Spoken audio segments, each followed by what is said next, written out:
It was almost midnight in the quiet suburbs of Charleston, South Carolina, when Emily Parker's world began to crumble. Not with shouting, not with betrayal laid bare, but with the simple, shrill ring of her husband's phone. The sound sliced through the stillness of their bedroom, echoing like an alarm no one wanted to hear.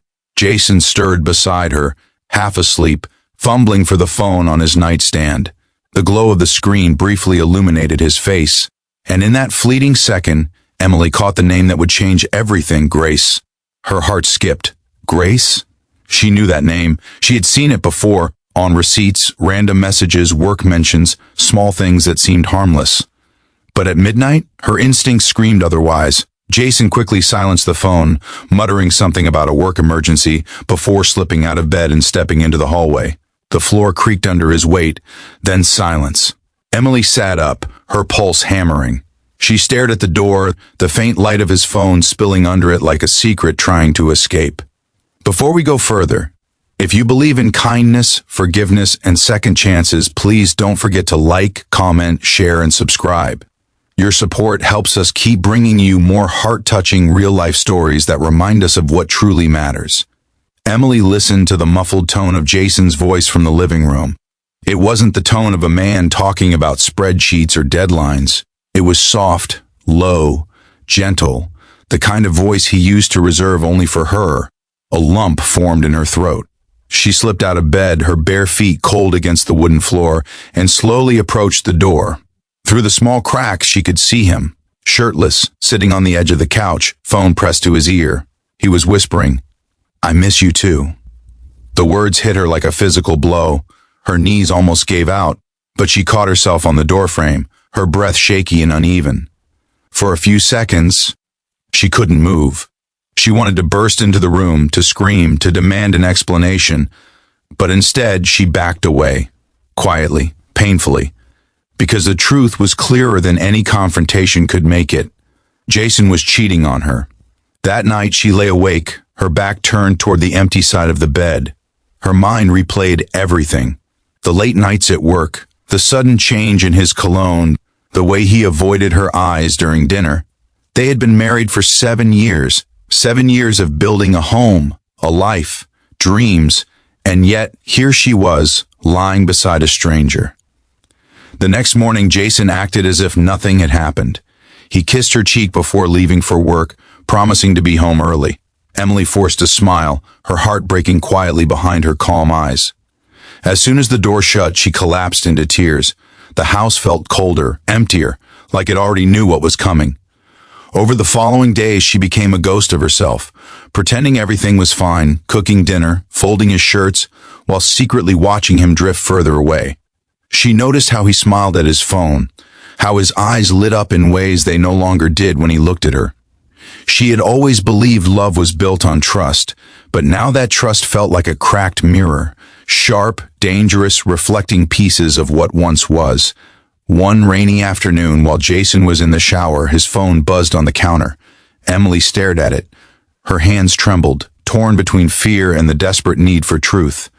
The message preview glowed on the screen. "Grace, last night was perfect. I wish I could wake up next to you again." The world seemed to tilt. Her stomach twisted and tears blurred her vision. It wasn't just an affair. It was emotional, intimate, deep. The kind that breaks more than just vows, it breaks the soul. She put the phone down, wiped her tears, and walked out of the bathroom before he could notice. That night, she sat on the porch, wrapped in a blanket, listening to the rain. She thought about leaving, packing her bags, walking away from the lies. But something inside her wanted to understand why. Why did the man who once held her hand under the stars choose someone else's warmth over hers? She wasn't angry. She was heartbroken. A few days later, Jason came home late again. His eyes were red, not from guilt, but from exhaustion. Emily was waiting, calm and quiet, a cup of coffee in her hands. She asked him softly, "Who is Grace?" The silence that followed was unbearable. He froze, his face draining of color.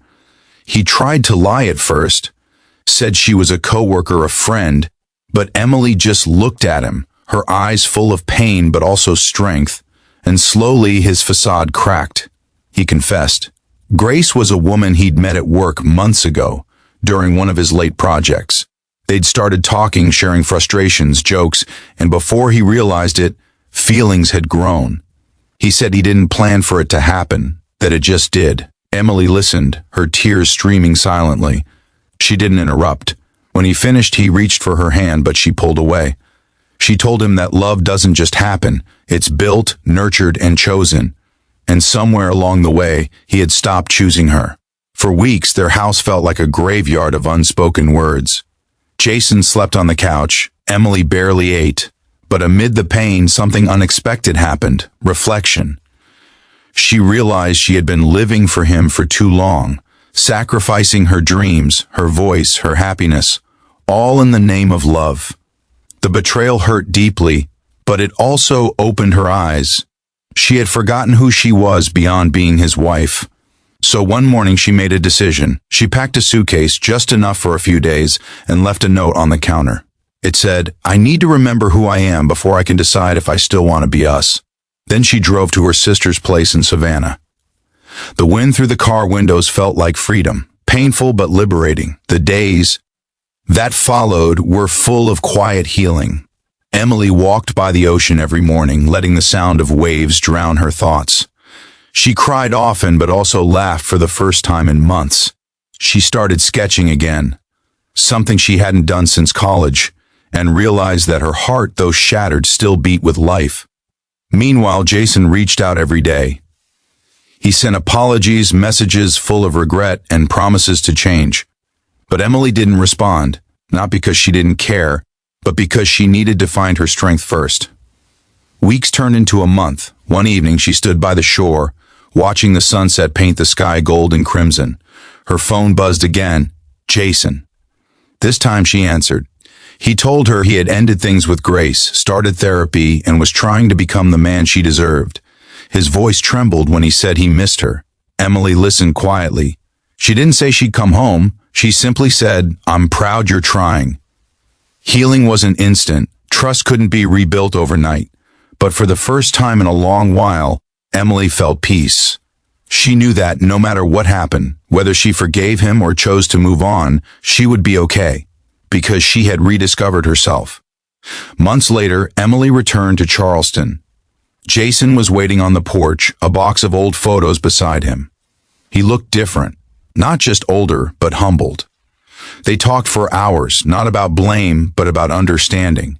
They cried, they remembered, and they agreed on one thing. Love is not perfect, but it deserves honesty to survive. In time, they started rebuilding slowly, brick by brick. Counseling sessions, evening walks, small gestures of care. Some days were hard, others hopeful. But Emily no longer clung to the past. She had learned that strength isn't in holding on. It's in choosing to rise again after you've been broken. By the next spring, she smiled genuinely again. Whether or not their marriage would last forever didn't matter as much anymore. What mattered was that she had healed and grown. She had turned her heartbreak into something powerful, self-worth. If this story touched your heart, please don't forget to like, share, and subscribe. Your support helps us tell more stories about love, loss, and the courage to start again. Special request, comment below. Would you forgive someone who broke your trust if they truly changed?